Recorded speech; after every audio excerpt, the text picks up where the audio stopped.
안녕하십니까. 더불어민주당 박경미 대변인입니다. 오늘 오전 5가지 주제로 브리핑 드리겠습니다.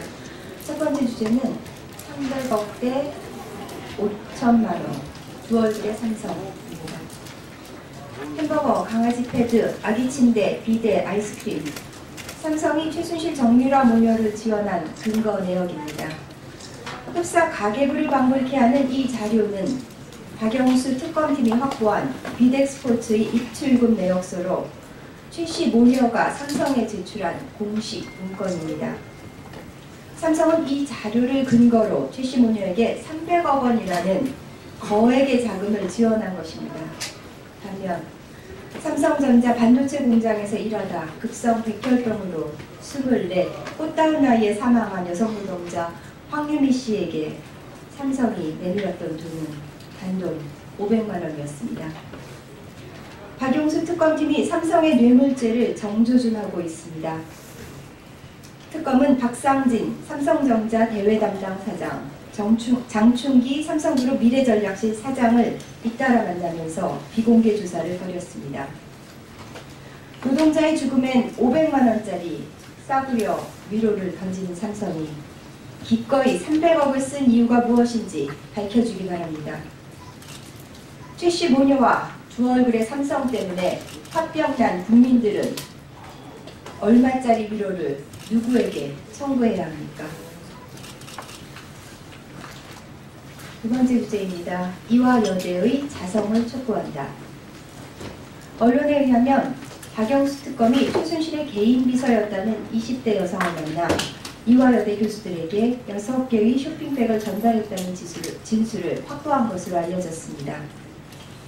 최경희 전 이화여대 총장, 남궁공 전 입학처장 등은 지난 15일 국회 청문회에 나와 하나같이 정유라의 입학 및 학사 관리에 부정한 일은 없었다고 진술한 바 있습니다.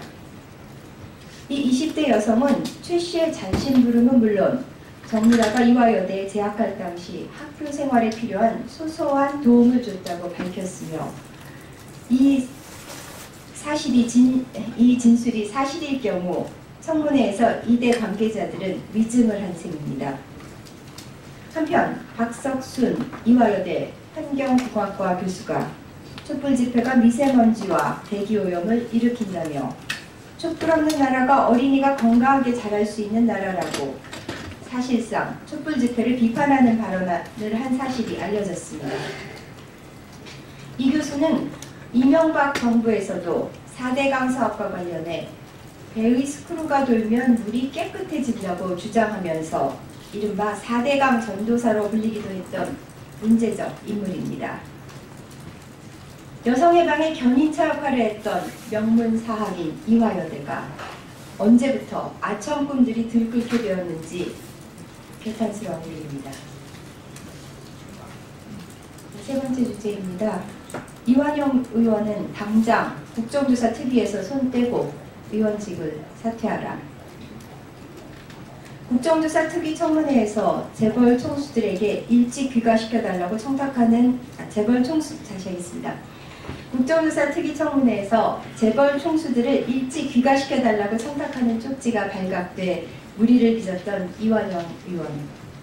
정동춘 전 K스포츠재단 이사장과 입을 맞춰 청문회 위증을 지시한 것으로 드러나 문매를 맞았던 이완영 의원이 안면몰수 버티기로 태세를 전환했습니다. 제 입으로 특위 간사직에서 내려오겠다고 말한 지 6일 만에 손바닥 뒤집듯이 말을 바꾸다니 이완영 의원은 국민이 그렇게 우스워 보입니까? 당장 자신에게 쏟아지는 국민의 비난과 18원 후원금의 소나기를 피해보자는 얄팍한 거짓말로 국민을 우롱하다니 국민이 두렵지도 않습니까? 청문회 위증교사 의혹으로 국회의원직 사퇴까지 요구받는 마당에 국정조사 특위 배제는 고사하고 특위 간사직에서도 눌러앉았습니다. 정우택 원내대표가 선출되고 나서의 첫 작품이 이완영 유임이라니 참담하기 그지없습니다. 이것이 새누리당의 민낯이자 실체라는 것을 국민들께서 똑똑히 확인하셨을 것입니다. 새누리당은 당장 이완영 의원을 국정조사 특위에서 배제하고 이완영 의원은 스스로 의원직을 내려놓으십시오. 민심의 파도를 역행하는 세력은 국민에 의해 퇴출될 것임을 엄중하게 경고합니다. 네 번째 주제입니다. 반기문 총장에게 껍빗단리 일독을 권한다. 반기문 사무총장이 대권 도전 의지를 분명히 밝혔습니다. 한국 특파원들과의 고별 기자회견에서 반 총장은 대한민국 발전에 도움이 된다면 제 한 몸 불사르겠다고 말한 것입니다. 반 총장은 귀국 시점을 1월 중순으로 분명히 하면서 박근혜 최순실 게이트로 참담한 심정으로 귀국한다며 박근혜 대통령과의 면담 가능성에 대해서는 예의상 당연히 국가 원수를 만나야 하는데 탄핵소추가 된 상황이라 현교한 권한 대행을 예방해 귀국 신고를 하겠다고 말했습니다. 반기문 행보와 관련하여 우리 문학의 정수 중 하나인 전광용의 단편소설 껍빗단리를 소개하고자 합니다.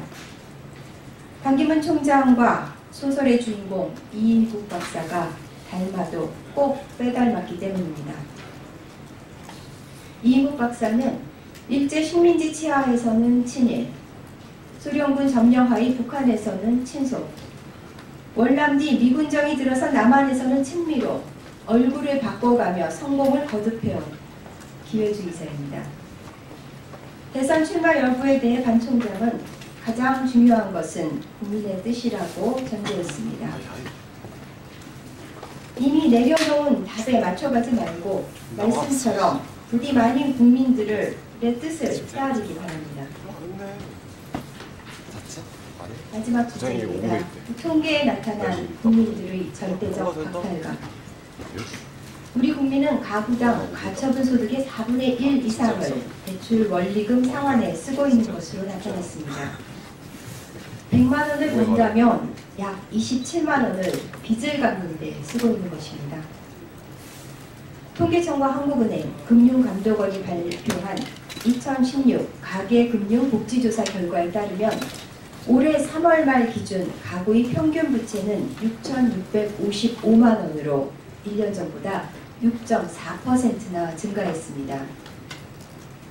가계부채가 이처럼 늘어난 것은 빚내서 집 사라는 정부의 권고와 무관하지 않습니다. 심각한 것은 우리 국민 6명 중 1명은 연간 가처분 소득이 1,188만 원 미만인 빈곤층으로 나타났으며 특히 66세 이상 노인 인구의 절반 가까이가 빈곤층인 것으로 드러났습니다. 쓸 수 있는 소득은 크게 늘지 않았는데 갚아야 할 돈은 늘었으니 서민들의 팍팍한 삶의 무게가 고스란히 반영된 통계 결과인 것입니다. 여기에 박근혜 최순실 게이트의 전모가 속속 밝혀지면서 우리 사회에 공정한 룰 따위는 없었다는 현실에 서민들이 느끼는 절대적 박탈감이 오죽하겠습니까? 더불어민주당은 공정하고 정의로운 사회를 복원하는 데 최선을 다할 것임을 약속드립니다. 이상입니다. 감사합니다.